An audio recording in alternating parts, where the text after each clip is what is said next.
اور ابراہیم علیہ السلام کی زندگی اور ان کے واقعات کو قرآن نے بار بار کیوں ذکر کیا؟ یہ بھی ایک سوال پیدا ہوتا ہے، ذکر کرنے کی وجہ کیا ہے؟ وجہ یہ ہے کہ حضرت ابراہیم علیہ السلام کے وہ حالات اور اس وقت موجودہ زمانے میں اس دور میں امت مسلمہ کے حالات، ان دونوں میں بالکل مطابقت ہے۔ اس وجہ سے قرآن نے حضرت ابراہیم علیہ السلام کی اس زندگی کو بار بار قرآن نے بیان کیا، جو اس وقت حالات تھے۔ بھائی مختصر میں یہ بات عرض کر رہا ہوں، بڑا تفصیل تو بہت ہے اس میں۔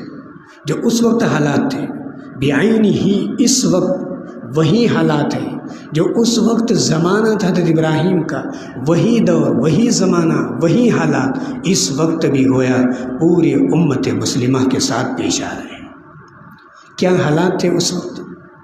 اس وقت سورج پرستی تھی، ستارہ پرستی۔ صلی علی سیدنا محمد وعلی آل سیدنا محمد بارک وسلم۔ بہت ہی ادب و احترام کے لائق حضرات علماء کرام اور معزز دینی بھائیوں، ابھی مجھ سے پہلے حضرت مولانا نے جو تفصیلی گفتگو کی ہے، جن حالات میں انہوں نے یہ باتیں آپ کے سامنے رکھی ہیں، ایک ایک حرف اور ایک ایک جملہ، ایک ایک لفظ الحمدللہ ہم سب کے لیے ایک مشعل راہ ہے، ایک رہنما ہے۔ اللہ رب العزت جو کچھ بھی انہوں نے کہا اپنی بارگاہ میں شرف قبولیت عطا فرمائے، اور جن ہمارے یہاں کے نوجوانوں نے جس کام کو لے کر جس ہمت اور حوصلے اور عزم کے ساتھ وہ کھڑے ہوئے ہیں اور آگے وہ چلنا چاہتے ہیں، اللہ ہر قدم پر ان کی مدد فرمائے اور ہم سب کو ہر اعتبار سے ان کا معاون بننے کی بھی اللہ توفیق عطا فرمائے۔ عقائد کے سلسلے میں ہو یا عبادات کے سلسلے میں یا معاملات یا معاشرت کے سلسلے میں، اخلاقیات کے سلسلے میں، یہ وہ چیزیں ہیں جو دین کی بنیاد ہیں، اور جس پر مولانا نے خاص طور پہ توجہ دلائی وہ دین کا بنیادی حصہ ہے، وہ ہے عقیدہ۔ لیکن اب چونکہ وقت 9:45 ہونے میں ہے، میں بہت مختصر سے وقت میں جو آیت میں نے پڑھی ہے، آج کے اس حالات میں چند باتیں انشاءاللہ میں سب سے پہلے اپنے آپ کو مخاطب کر کے اور دوسرے درجے پر آپ سب کو مخاطب کر کے میں عرض کرنا چاہتا ہوں۔ لیکن ایک بات یاد رکھیے، اسلام نے کبھی تعداد کا اعتبار نہیں کیا کہ پروگرام ہوا، بہت کم لوگ تھے، بہت مختصر سے افراد تھے۔ اسلام میں اس کا اعتبار نہیں ہے، تعداد کا اعتبار نہیں ہے، تعدد اور عدد کا اعتبار ہے اسلام میں۔ اسلامی تاریخ کو آپ پڑھیے، ہمیشہ انسانی تاریخ میں بہت چھوٹی مختصر سی جماعت بہت بڑی جماعتوں میں غالب آئی ہے۔ کم من فئۃ قلیلۃ غلبت فئۃ کثیرۃ بإذن اللہ، ہمیشہ اسلام کا اصول رہا ہے، ضابطہ رہا ہے۔ نظام الدین میں حضرت شاہ اسماعیل شہید رحمۃ اللہ علیہ کا ایک مرتبہ بیان ہوا، ہمیشہ کرتے تھے حضرت، اور جیسے ہی نظام الدین اس مرکز میں حضرت بیان کر کے نکلے باہر، تو ایک بہت دور سے ایک دیہات کا رہنے والا معمولی آدمی دوڑتے دوڑتے ہوئے وہ نظام الدین آیا، اور نظام الدین آتے ہی پتہ چلا کہ حضرت کا بیان ہو چکا ہے۔ تو اس نے کہا، حالانکہ وہ مولانا کو نہیں جانتا تھا، اس نے مولانا ہی سے پوچھا کیا مولانا شاہ صاحب کا بیان ہو گیا؟ تو انہوں نے کہا کہ ہاں ہو تو گیا، حضرت نے یہ نہیں بتایا کہ وہ میں ہی ہوں۔ تو کہا کہ بیان تو ہو گیا۔ افسوس ہے مجھ پر، بہت دنوں سے میری تمنا تھی، میری خواہش تھی کہ میں بڑے اللہ والے ہیں، سنا ہے ان کے بیان میں شرکت کرنا چاہتا تھا، لیکن آج اتنے دور سے آیا لیکن میری دل کی تمنا پوری نہیں ہوئی۔ حضرت شاہ اسماعیل شہید رحمۃ اللہ علیہ نے فرمایا کہ یہ بندہ طالب ہے، طلب لے کر آیا ہے۔ کہتے ہیں کہ ان کی سیرت میں لکھا ہے، سیرت احمد شہید رحمۃ اللہ علیہ کی 2 جلدیں ہیں، اس میں یہ بات لکھی ہے۔ حضرت شاہ اسماعیل شہید نظام الدین مرکز کی سیڑھی پر بیٹھ گئے اور جتنا پورے مجمع کے لیے گھنٹہ سوا گھنٹہ بیان کیا تھا وہ پورا بیان اس ایک بندے کے سامنے کیا۔ تو مقصد تعداد نہیں ہے، مقصد اخلاص ہے، مقصد طلب ہے، مقصد تڑپ ہے۔ جن بندوں میں طلب ہوتی ہے، تڑپ ہوتی ہے، اللہ انہی کو نوازتا ہے۔ اللہ رب العزت کے پاس بے طلبوں کی کوئی اہمیت نہیں ہے، اللہ کے پاس طلب اور شوق والوں کی اہمیت ہے۔ چنانچہ ہر سال ہم دیکھتے ہیں حج کے موسم میں لاکھوں کی تعداد میں حجاج پہنچتے ہیں، لیکن ایک دور وہ آیا جو گزر چکا۔ حضرت رابعہ بصریہ بھی حج کے لیے پہنچی اور حضرت حسن بصری بھی پہنچے۔ ایک ہی علاقے کے 2 شخص ہیں، ایک مرد ہے ایک عورت ہے، لیکن حضرت حسن بصری فرماتے ہیں کہ میں طواف کر رہا ہوں، کوئی ہٹو بچے والی کوئی بات نہیں، لیکن ایک میں نے دیکھا کہ پتہ نہیں 4-3 گودڑیوں میں کوئی لپیٹی ہوئی کوئی اللہ کی بندی آ گئی اور وہ بھی طواف کر رہی ہے پورے پردے کے ساتھ۔ تو ایک دم سے پورے حرم میں نور چھا گیا۔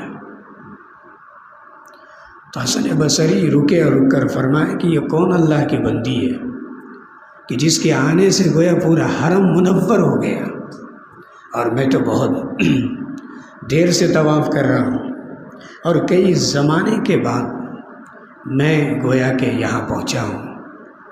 یہ بات حسن بصری رحمۃ اللہ علیہ کے بارے میں بھی اور دیگر لوگوں کے بارے میں بھی ہے۔ تو حسن بصری نے کہا کون ہے؟ تو فرمایا کہ وہ ایک اللہ کی بندی ہے رابعہ بصری۔ تو طواف سے فارغ ہو گئے، اور طواف سے فارغ ہونے کے بعد حسن بصری نے پوچھا کہ میں ہر 2 قدم پر میں نے گویا کہ اللہ کے سامنے سجدہ کیا اور میں پیشانی کے بل گویا اللہ کے گھر پہنچا ہوں۔ ہر 2 قدم پر 2 رکعت پڑھتے تھے اور پھر اللہ کے گھر پہنچے، لیکن میری وہ کیفیت نہیں بنی، اور تم آئے تو پورا حرم منور ہو گیا۔ تو فرمایا آپ جو آئے ہیں جبین نیاز لے کر آئے ہیں، اور میں جو آئی ہوں دل نیاز لے کر آئی ہوں۔ یہی فرق ہے طلب والوں میں، یہی فرق ہوتا ہے۔ فرمایا کہ لوگ دل نیاز لے کر آئے ہیں اور آپ جبین نیاز کو لے کر آئے ہیں، تو تعداد کا کوئی اعتبار نہیں ہے۔ بہرحال اللہ ہم سب کو قبول فرمائے، ان نوجوانوں کی محنت کو بھی اللہ قبول فرمائے۔ ایک بات ان نوجوانوں کی خدمات سے یاد آ گئی، ابھی کچھ دنوں پہلے کی بات ہے۔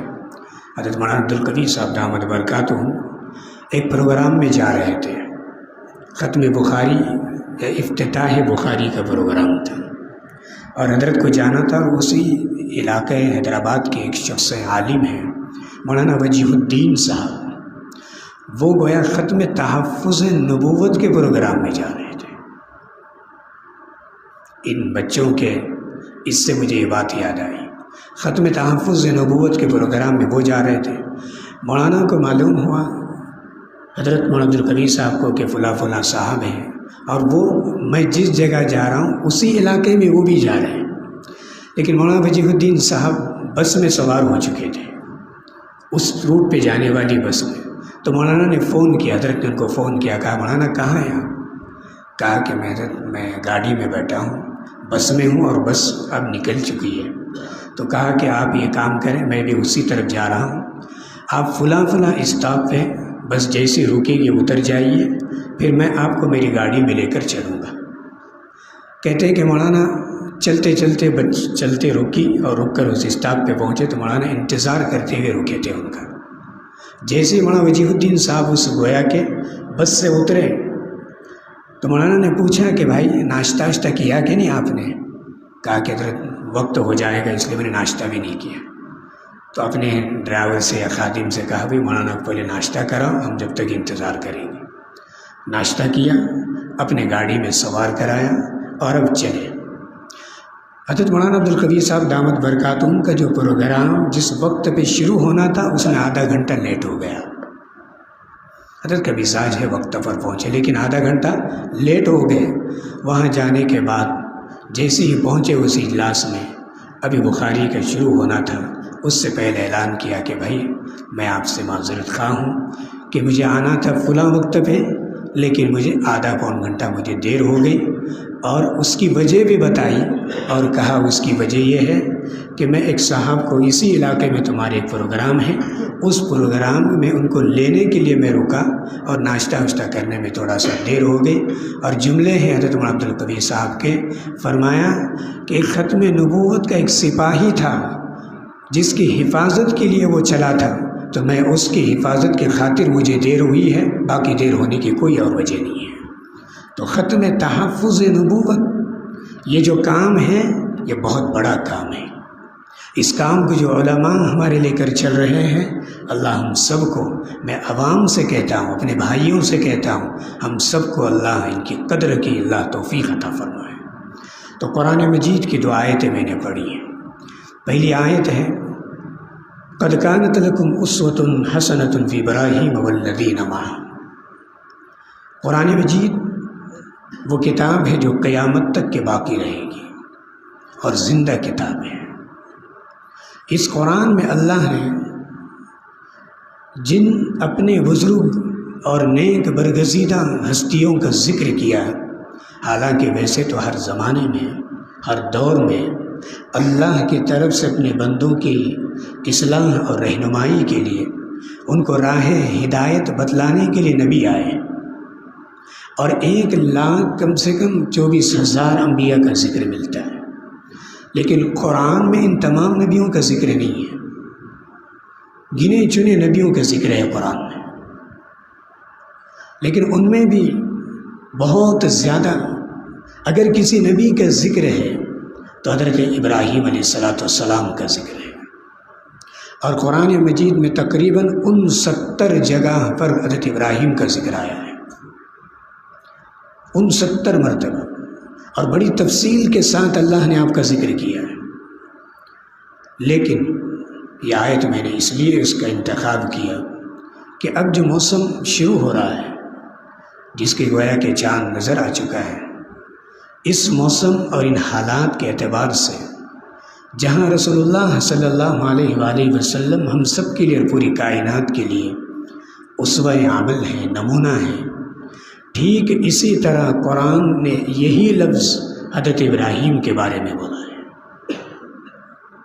لقد کان لکم فی رسول اللہ اسوۃ حسنہ، کائنات کے لیے بہترین عمل کا نمونہ ہے، ایسے ابراہیم علیہ السلام کی زندگی بھی عمل کا نمونہ ہے۔ اور ابراہیم علیہ السلام کی زندگی اور ان کے واقعات کو قرآن نے بار بار کیوں ذکر کیا؟ یہ بھی ایک سوال پیدا ہوتا ہے، ذکر کرنے کی وجہ کیا ہے؟ وجہ یہ ہے کہ حضرت ابراہیم علیہ السلام کے وہ حالات اور اس وقت موجودہ زمانے میں اس دور میں امت مسلمہ کے حالات، ان دونوں میں بالکل مطابقت ہے۔ اس وجہ سے قرآن نے حضرت ابراہیم علیہ السلام کی اس زندگی کو بار بار قرآن نے بیان کیا، جو اس وقت حالات تھے۔ میں مختصر میں یہ بات عرض کر رہا ہوں، بڑا تفصیل تو بہت ہے اس میں۔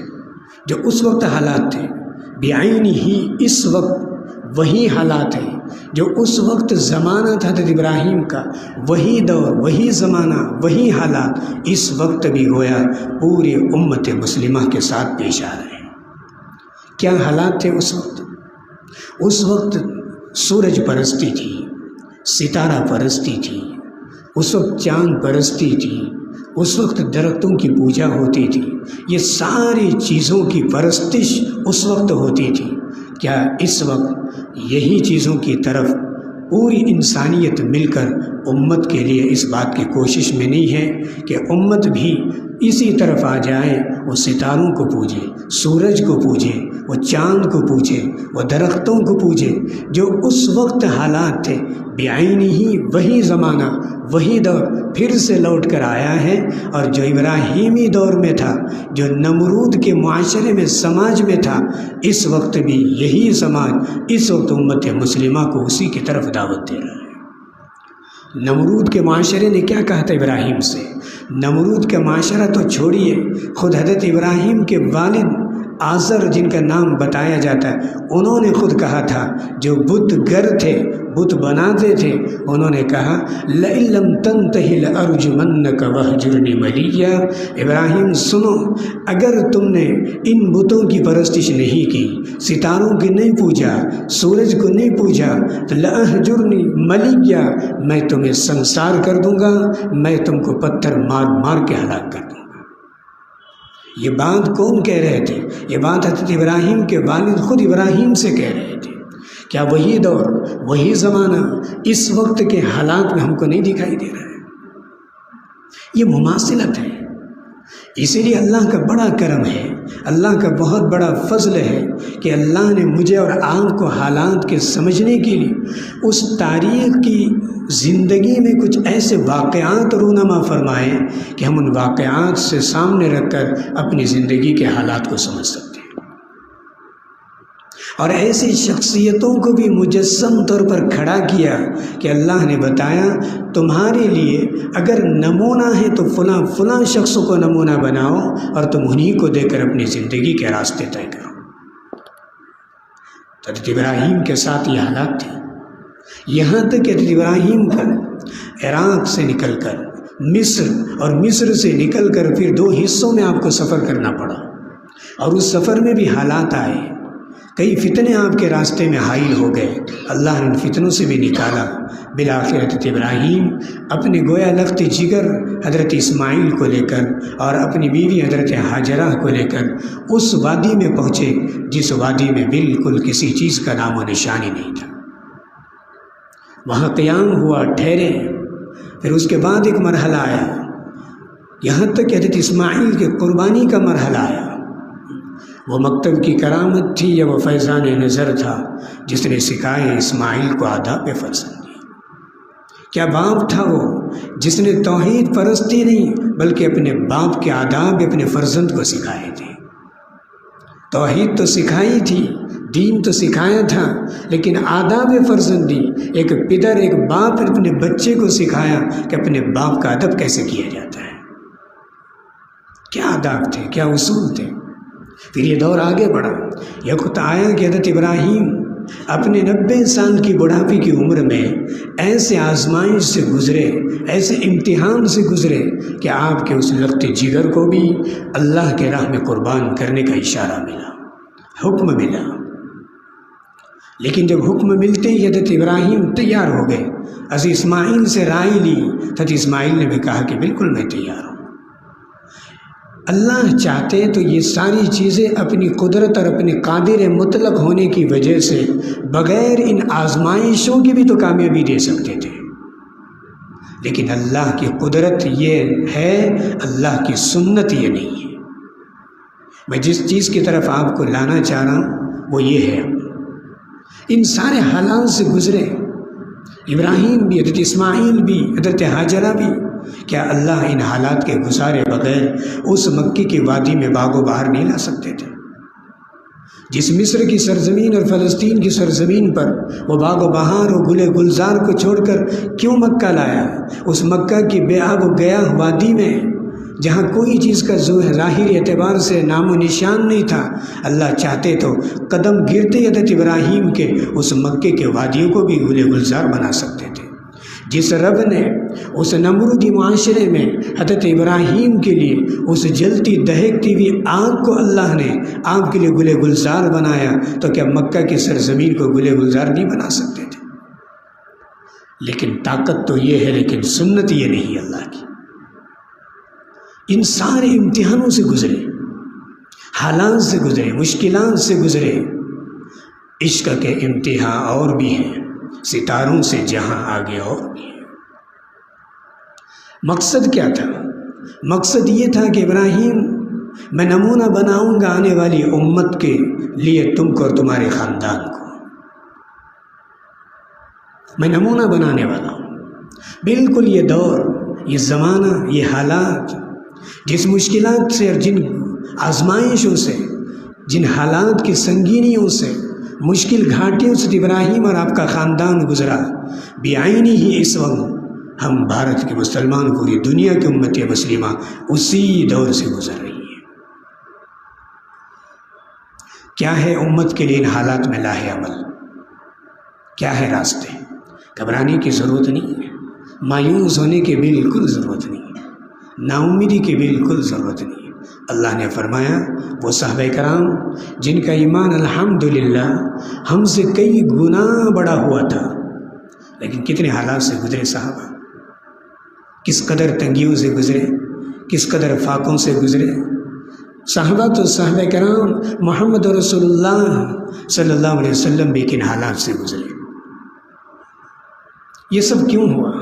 لیکن ان حالات کے باوجود قرآن کہہ رہا ہے وَمَا زَادَهُمْ إِلَّا إِيمَانًا وَتَسْلِيمًا، حالات آتے گئے ان کا ایمان بڑھتا ہی چلا گیا۔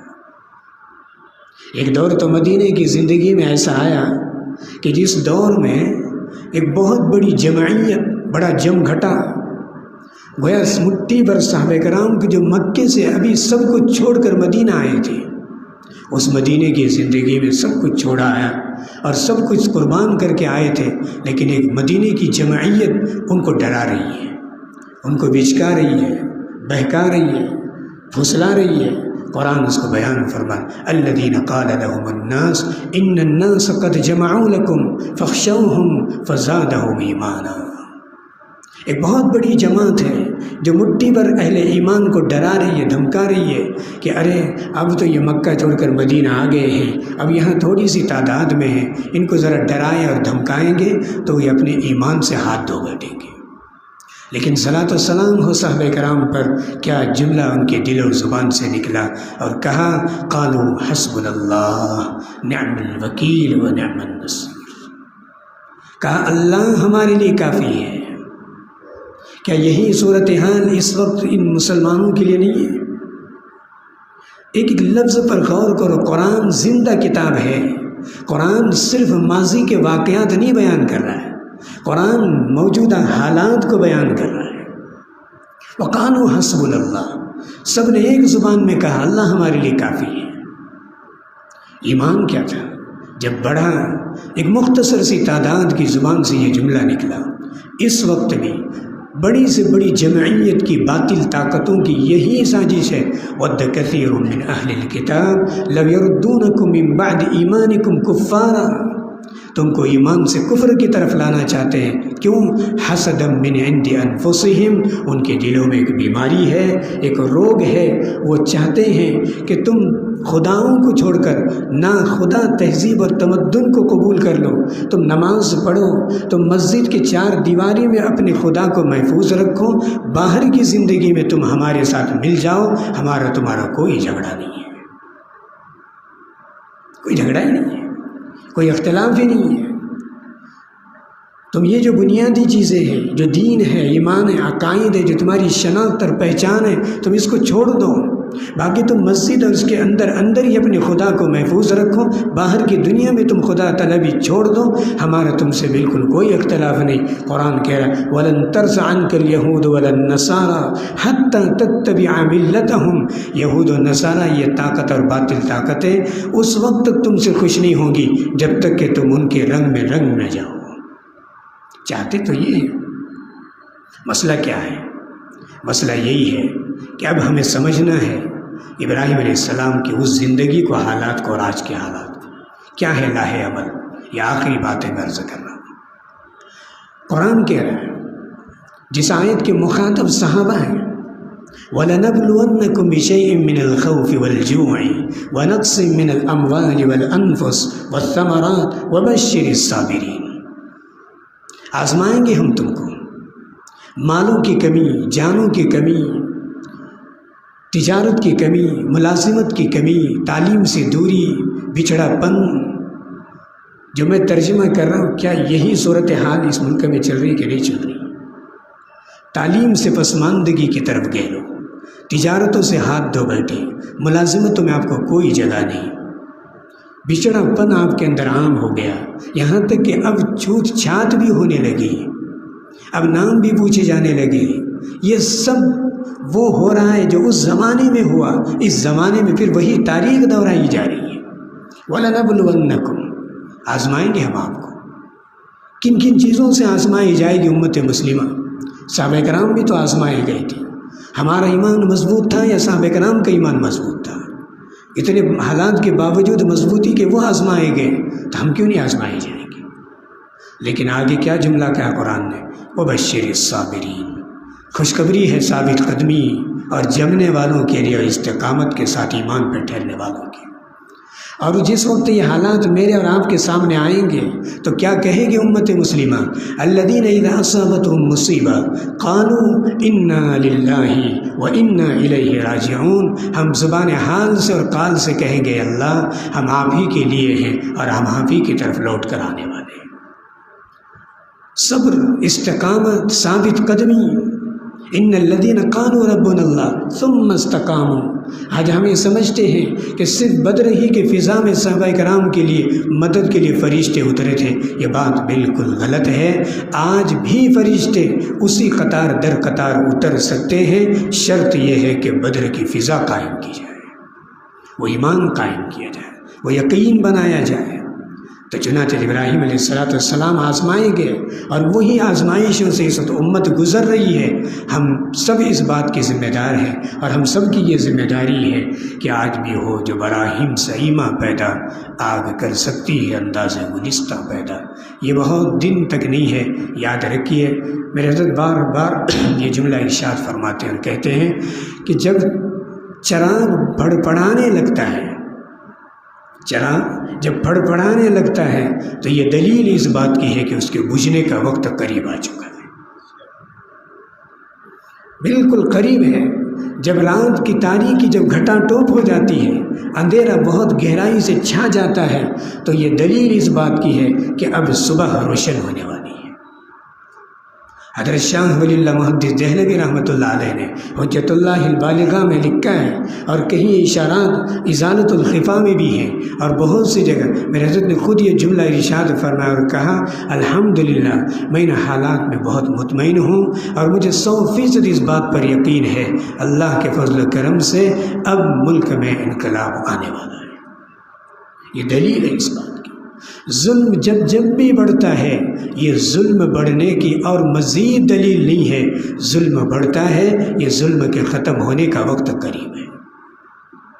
اس لیے گھبرانے کی ضرورت بالکل نہیں ہے، مایوس ہونے کی بالکل ضرورت نہیں ہے۔ الحمدللہ صبح روشن ہوگی، اور دیکھنا ہم دیکھیں یا نہ دیکھیں، ہم رہیں نہ رہیں، ہماری نسلیں تو ضرور دیکھیں گی۔ اس ملک کے گوشے گوشے سے، کونے کونے سے کلمہ توحید کی آواز آئے گی،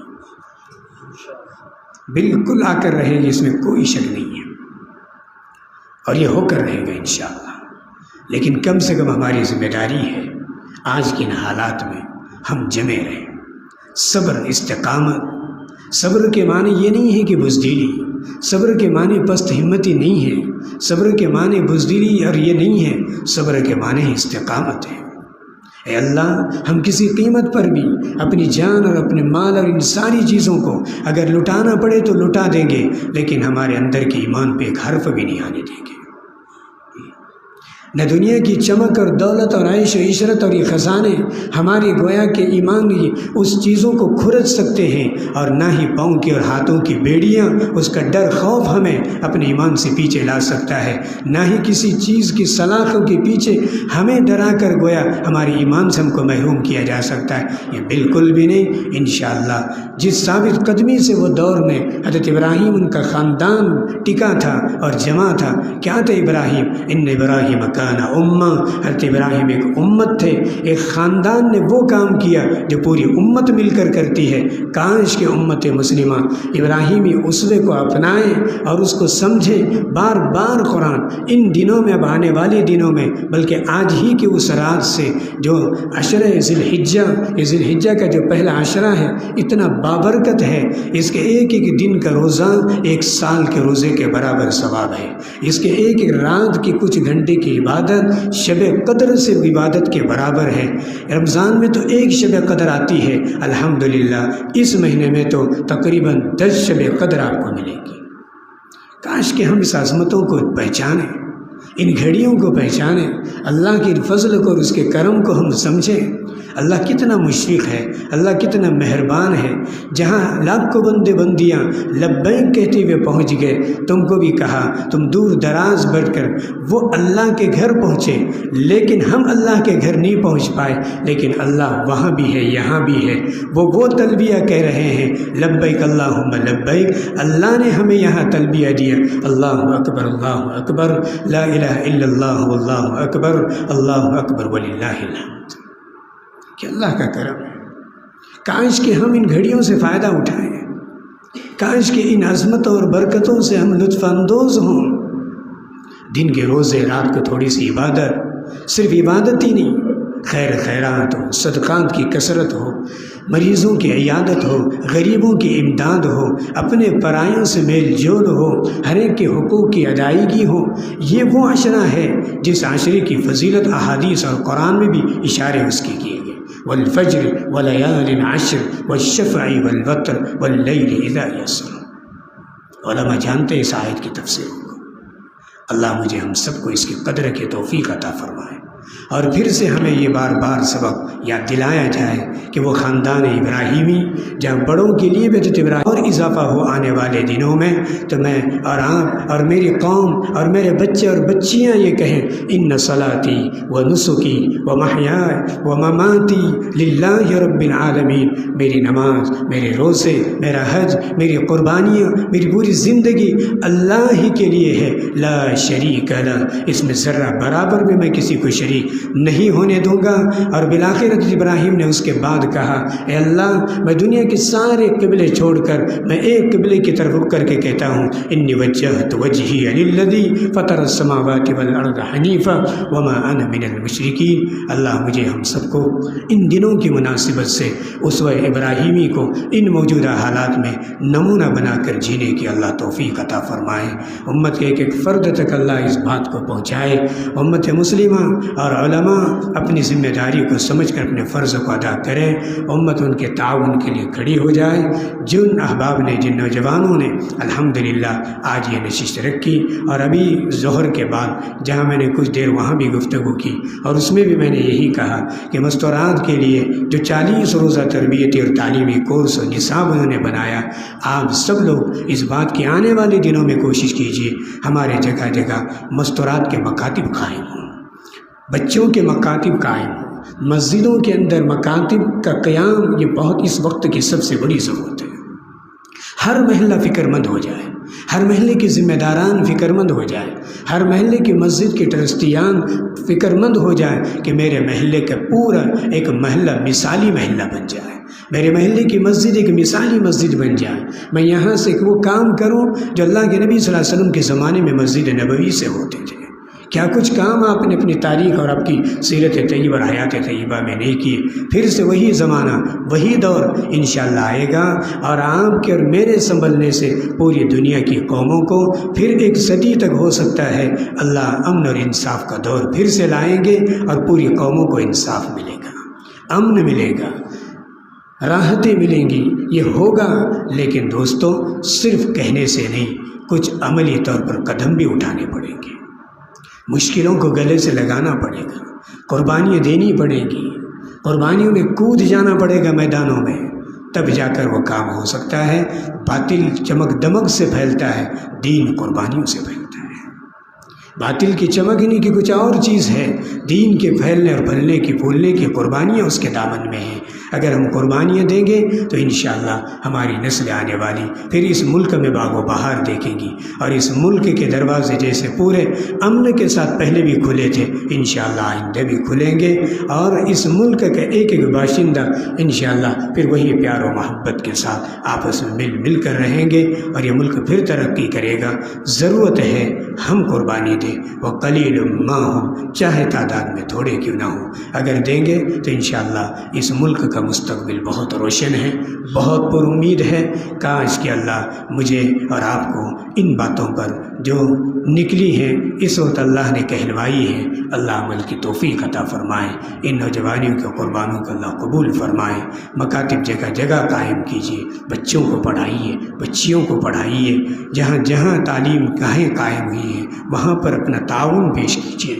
انشاءاللہ اگر یہ کام ہم کرنے میں کامیاب ہو گئے تو میں وہ بات اللہ کے گھر میں بیٹھ کر کہنے کو تیار ہوں، جس سرزمین پر آج ان لوگوں کا نہ مکان بچا، نہ چھت بچی، نہ اسباب بچے، نہ کچھ بچا، لیکن الحمدللہ 2018 سے لے کر 2020 اور 21 کے آخر تک جب اس سرزمین کی کارگزاری لی گئی، وہاں کا سروے کیا گیا تو پتہ چلا ان خیموں میں، ان معمولی ٹینٹ میں رہنے والے وہ مختصر سا خاندان، کسی کے باپ شہید ہو گئے، کسی کی والدہ شہید ہو گئی، کسی کے نوجوان بیٹا شہید ہو گیا، لیکن اس کے باوجود ان ماؤں نے اپنے بچوں پر وہ محنت کی۔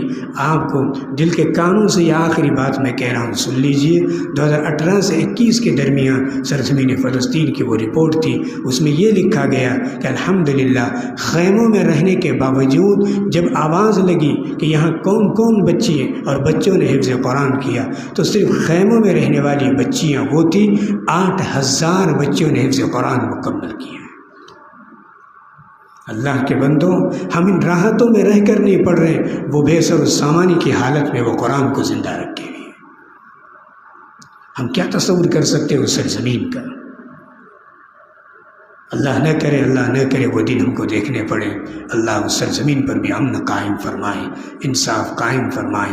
اللہ انہیں دواؤں کی بھی، غذاؤں کی بھی جو ضرورت ہے پوری امت مسلمہ اس وقت سے سک رہی ہے، اللہ ہم سب کا حامی و ناصر بنے۔ اللہ مجھے بھی ہم سب کو بھی کہنے کی توفیق، کہنے سے زیادہ عمل کی توفیق عطا فرمائے۔ وآخر دعوانا ان الحمد للہ رب العالمین۔ دعا کریں۔ سبحان اللہ وبحمدہ، سبحانک اللہم وبحمدک، نشہد ان لا الہ الا انت، نستغفرک ونتوب الیک۔ اللہم لک الحمد کما ینبغی لجلال وجہک الکریم وعظیم سلطانک، یا حی یا قیوم برحمتک نستغیث، واصلح لنا شأننا کلہ ولا تکلنا الی انفسنا طرفۃ عین۔ اے رب کریم، ہم آپ کے بندے آپ کے حضور میں حاضر ہیں۔ اے اللہ، ظاہر میں تو آپ کے بندے ہیں، حقیقت میں نہایت گندے ہیں۔ اے رب کریم، ہم سب کے گناہوں کو معاف فرما، ہماری کمی کوتاہیوں کو معاف فرما۔ اے اللہ، آپ نے ہمیں سنبھلنے کے بار بار مواقع عطا فرمائے۔ اے رب کریم، ہم نے ان موقعوں سے فائدہ نہیں اٹھایا، اگر ہم فائدہ اٹھاتے تو آج ہم بدل گئے ہوتے۔